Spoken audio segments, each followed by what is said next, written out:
अस्सलाम वालेकुम जी, की हाल है मसेरो? ठीक ठाक हो?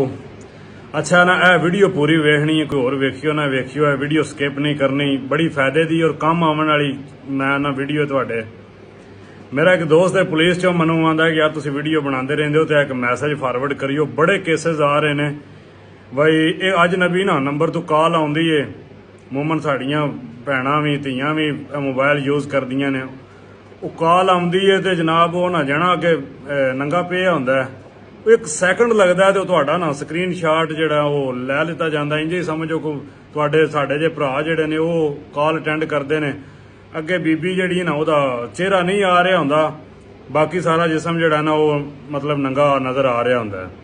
1 ਸੈਕਿੰਡ ਲੱਗਦਾ ਉਹ ਸਕਰੀਨਸ਼ਾਟ ਬਣ ਜਾਂਦਾ, ਨਾਲ ਹੀ ਨਾ ਤੁਹਾਨੂੰ ਉਸੇ ਇਨਬਾਕਸ ਤੇ ਜਾਂ ਉਸੇ ਮੈਸੇਂਜਰ ਤੇ ਤੁਹਾਨੂੰ ਨਾ ਉਹ ਆ ਜਾਂਦਾ मैसेज वो स्क्रीनशॉट का कि यह ना मेरे ना तुहाडे नजायज़ तलकात रहे ने ते मैं वायरल कर दियां दी या मैं मतलब केस करां दी ते मैनू इन्ने पैसे दे ब्लैकमेलिंग कर रहे हैं। हुण वो जिहड़े साडे 1 मिनट दी जस्ट जिन्हें कॉल अटेंड की वो किनू तसलियां दे, कौन मन्ने ओहदी गल।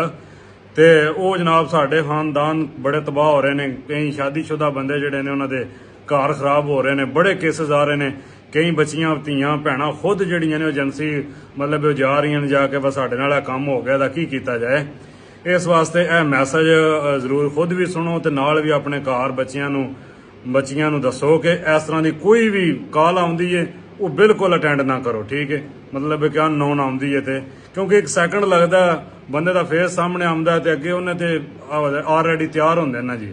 ते ये मोहतबाना गुजारिश है, एक मैसेज नूं ना मैं समझ लो कि खिदमत खलक समझ के तुसी ना इनू शेयर कर दिओ तां जाके जियां नूं दसो कि अपना अननोन नंबर तो कॉल नहीं अटेंड करनी। मेहरबानी, शुक्रिया।